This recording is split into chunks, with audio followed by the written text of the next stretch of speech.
चलो देखो, हाँ तो क्या क्या बोल रहा था मैं कि जब कैश फ्लो आप लॉन्ग क्वेश्चन बना रहे हैं तो एक ही क्वेश्चन में आपका ऑपरेटिंग, इन्वेस्टिंग और फाइनेंसिंग तीनों जाता है। ऑपरेटिंग हमने डाल दिया, अब जाएगा इन्वेस्टिंग। इन्वेस्टिंग में वैसे असेट डालेंगे जो फिक्स्ड असेट हो। फिक्स्ड असेट उसे बोलते हैं जो लंबे समय के लिए खरीदे जाए। तुम अगर अपने क्वेश्चन में देखोगे तो लैंड, बिल्डिंग और मशीनरी तीनों क्या है? Fixed asset.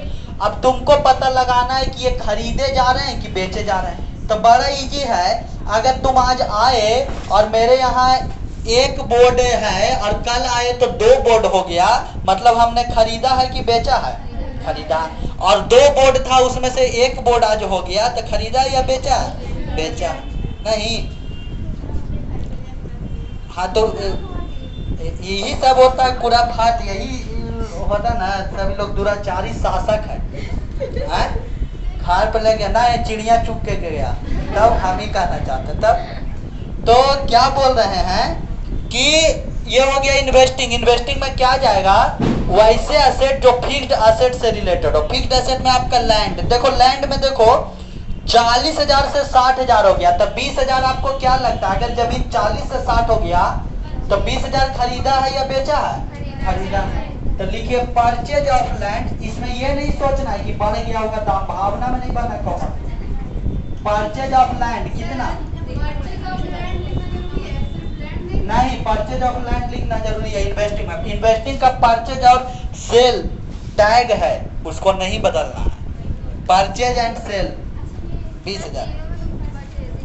उसके बाद देखिए लैंड के बाद बिल्डिंग 1 से 1,10,000, तो 10,000 खरीदा है कि बेचा है?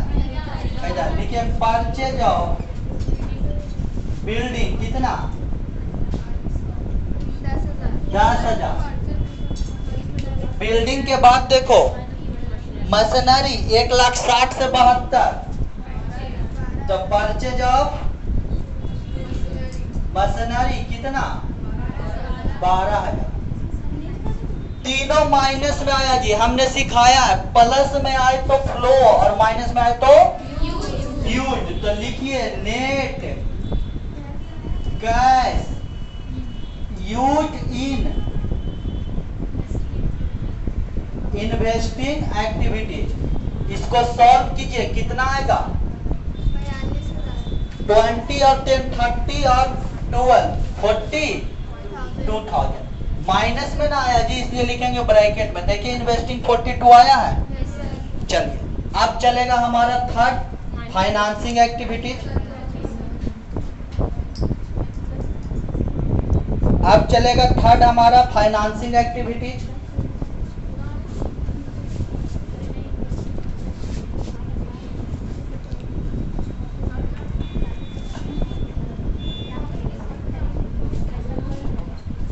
चलो अब ध्यान दो, यहां से तुमको समझना है। अब वो मेन थ्योरी आ रहा है जो आपको समझना है, जो औरों से अलग है। अभी तक आपने बनाया तो सर ऑपरेटिंग तो बना हुआ है सर, जब तक बनाते हैं तब तक हम अपना बात कर लेते हैं। इन्वेस्टिंग तो सर बना हुआ है सर, जब तक बताते हैं तब तक हम अपना बात कर लेते हैं। और फाइनेंसिंग भी बना हुआ है तो सर जब तक बताते हैं तब तक हम अपना बात कर लेते हैं, है ना। तो इस तरह का तरह तरह का है। तो ऑपरेटिंग हो गया, इन्वेस्टिंग हो गया, और अब सीखेंगे हम लोग फाइनेंसिंग। फाइनेंसिंग में देखिए यहां लिखेंगे थर्ड और लिखेंगे फाइनेंसिंग एक्टिविटीज। और इसमें हमने सिखाया है कि क्या जाता है, शेयर और डिवेंचर। तीन चीज हमने आपको बताया था कि यही बाबू तुम्हारे एग्जाम में भी रहेगा, अभी भी रहेगा, कोई भी बुक खोलोगे रहेगा। शेयर, डिवेंचर और क्या, बैंक लोन।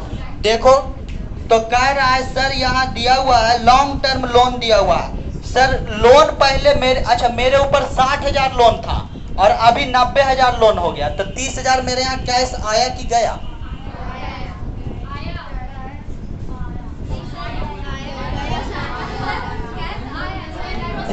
सुनो ना, भावनाओं में नहीं बहो और ध्यान से सोचो, प्रूफ के तौर पर सोचो। अगर हम बैंक से पिछला साल 60,000 लोन लिए थे और अब वो बैंक बोल रहा है कि सूरज कुमार 90,000 हम मेरे यहाँ से ले चुका है, तो मेरे यहाँ 30,000 इस साल आया कि गया? आया। पागल लोन निकालेंगे तो पैसा आएगा ना, ये है कि बाद में चुकाओगे। तो तुम लोग को उतना फ्यूचर क्यों सोचा? बोले तो कि भावना में नहीं बना है। 60 से 90 मतलब 30,000 बीच में क्या हुआ, मेरे पास आया कि गया?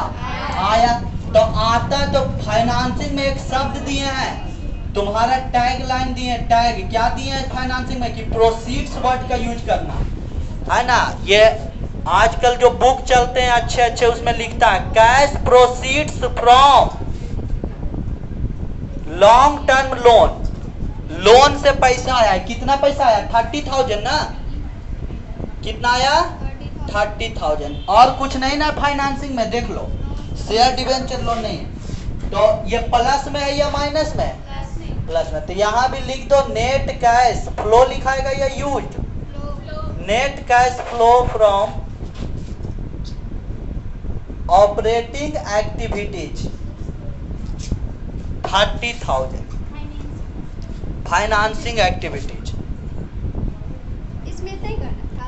अभी और है, बस अगला 3 लाइन इंपॉर्टेंट है। Net cash flow from financing activity हो गया। चलिए अब आपको मेरे साथ लिखना नहीं है, अगला 2 से 3 मिनट आप सिर्फ बोर्ड पर ध्यान दें, उसके बाद लिखेंगे, क्योंकि यही आपको समझना है, यहाँ से आपका आंसर शो होगा। देखिए ध्यान से सुनिए, जब भी आप कैश फ्लो का लॉन्ग क्वेश्चन बना रहे हो, जब भी आप कैश फ्लो का लॉन्ग क्वेश्चन बना रहे हो, तो पहले ऑपरेटिंग सॉल्व कर लो, फिर इन्वेस्टिंग सॉल्व कर लो, फिर फाइनेंसिंग सॉल्व कर लो। सेकंड कॉलम में ऑपरेटिंग, इन्वेस्टिंग और फाइनेंसिंग का ही पैसा जाएगा, इसके अलावा नहीं। इतना डालने के बाद तुमको टोटल कैलकुलेट करना है कि इन तीनों को मिलाकर क्या हुआ। तो सर पहले में 11,200 रुपया आया, तो 11,200 प्लस, सर दूसरे में 42 चला गया, तो चला गया तो 42 माइनस, और सर तीसरे में 30,000 आया, तो आया तो क्या? प्लस। सर ये काम किए तो 11,200 बिजनेस में आया प्लस, सर ये काम किए तो 42 देना पड़ गया माइनस, सर ये काम किए तो 30 आ गया प्लस। कुल मिलाकर देखो कैश बढ़ा कि घटा, तो 30 और 1 41,200। अब 41 में से 42 जाएगा तो कितना बचेगा? 800। ये आएगा 41,200, ये जाएगा 42,000 में, तो कितना बचेगा? 800। प्लस में या माइनस में?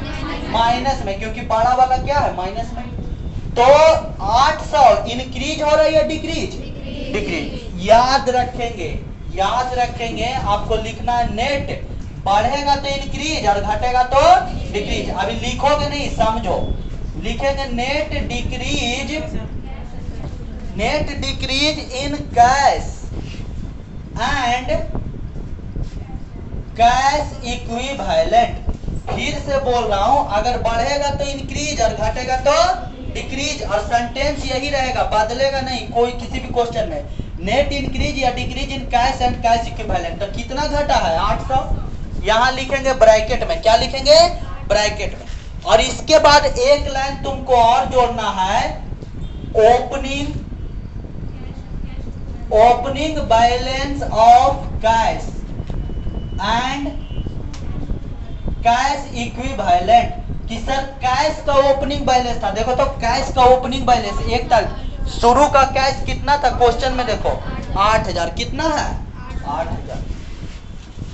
और जैसे ही ये तुम 8,000 लिखोगे ना, तो 8 में से 800 जाएगा, और ये 8,000 प्लस में, और ये क्या? माइनस में। तो 8 में से 800, ये प्लस में या माइनस में? तो माइनस होगा, तो 7,200। ये 100% तुम्हारे किताब में लिखा हुआ होगा, लिख दीजिए कैश एट द एंड। और अगर 7,200 तुम्हारे किताब में लिखा हुआ मिल गया, तो मतलब तुम्हारा बना हुआ सही है, और नहीं मिला तो कहीं ना कहीं गलत है, फिर से बनाओ। कैश 7,200। फिर से सुनो, लास्ट वाली बात है, फिर से सुनो एक बार और, फिर उतारना।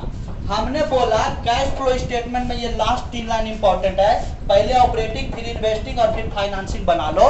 बनाने के बाद तीनों को जोड़ो, सर 11,200 आया, 42,000 गया, 30,000 आया, कैलकुलेट किए तो सर 800 रुपया माइनस में आ रहा।